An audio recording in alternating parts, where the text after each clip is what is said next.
ఏమో తెలియదు. నేను మధ్యాహ్నం ఎక్కడో ఒక ఇంటర్వ్యూలో ఉన్నప్పుడు నాకు సడన్గా ఫోన్ వచ్చింది. రాజ్ తరుణ్ మదర్ ఫాదర్ని ఇట్లా బయటికి గెంటేశారు, వాళ్ళు పడిపోయినట్టుగా సమాచారం రావడంతో నేను ఇమీడియట్గా బయలుదేరి ఇక్కడికి వచ్చాను. వచ్చేటప్పటికి అంకుల్ ఆంటీ బయట కూర్చున్నారు, ఇక్కడ రోడ్డు మీద, లిటరల్లీ రోడ్డు మీద కూర్చోబెట్టారు. సరే ఏంటి అని చెప్పి చూస్తే లోపలికి ఎలా చేయము, ఇది నా ఇల్లు అన్నట్టుగా చేస్తుంటే నీళ్ళని పత్రాలు ఏమైనా ఉన్నాయా, ఏముందని. సో రాజ్ తరుణ్ ఇల్లు ఇది క్లియర్ టైటిల్ ఉంది, అయినా కూడా కబ్జా చేసుకుని ఎన్నాళ్ళు బలవంతంగా అక్కడ డ్రగ్స్ పెట్టి నాన్న గంట చేస్తుంటే ఈ చుట్టుపక్కల ఉండే వాళ్ళందరూ కూడా కంప్లైంట్ మీద కంప్లైంట్లు ఇస్తున్నారు. సో అదే చాలా ఇల్లీగల్ యాక్టివిటీస్ జరుగుతున్నాయి. రాత్రికి ఒకసారి కాదు, 2 సార్లు నోటీస్ వచ్చింది. దీనికి మీరే అకౌంటబుల్ అవుతారండి, ఫ్యూచర్లో మేము తీసుకోబోయే యాక్షన్కి అని కూడా చెప్తున్నారు.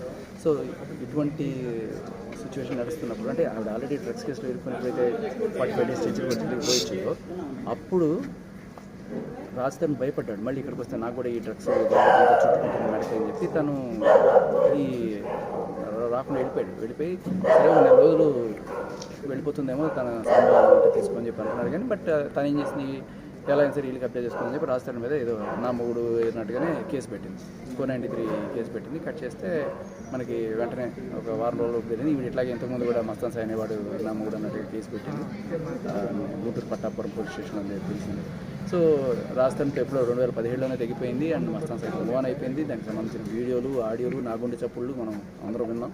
చాలా క్లియర్ కట్గా వాళ్ళ రిలేషన్ ఎస్టాబ్లిష్ అయిపోయింది. వాళ్ళు ఈవిడ దాని నుంచి బయటపడడానికి బ్లాక్మెయిల్ అని రకరకాల కథలు చెప్పినా ఏం చెప్పినా their relation is established, Mastan Sai and ఈవిడ. సో సంసారం చేయడానికి ఆయన ఉండి ఈయన ఇల్లు క్లెయిమ్ చేయడం కరెక్ట్ కాదు కదా. సో అది ఏ రకంగానూ కూడా మనం యాక్సెప్ట్ చేయలేము.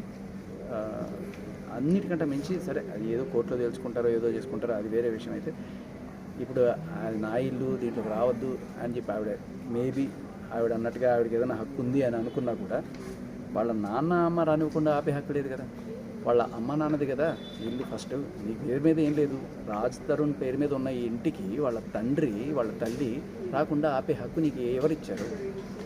సరే మీరు నేను వెళ్ళలేకపోవచ్చు, వాళ్ళది ఓన్ హౌస్ కదా, దాంట్లో ఎందుకు అలో చేయట్లేదు? ఇవాళ ఆయన పాపం మూత్రానికి వెళ్ళాలన్నా కూడా అక్కడ లోపలికి అలో చేయకుండా నానా రకాలుగా ఒక షుగర్ పేషెంట్ని, అంత వృద్ధుడిని అలా రోడ్డు మీద కూర్చోబెట్టి వాళ్ళ తల్లి అక్కడ చేసి దోమలు కుట్టించుకుంటూ రేపు వాళ్ళకి ఏదన్నా అయితే ఎవరు రెస్పాన్సిబుల్ అని? వాళ్ళకి ఏదన్నా అయితే వీళ్ళే రెస్పాన్సిబుల్ ఖచ్చితంగా. ఆయనకి ఏదన్నా సరే ఆయన హాస్పిటలైజ్ అయ్యి ఆయనకి ఏదైనా సరే ఖచ్చితంగా వీళ్ళ మీద క్రిమినల్ కేసు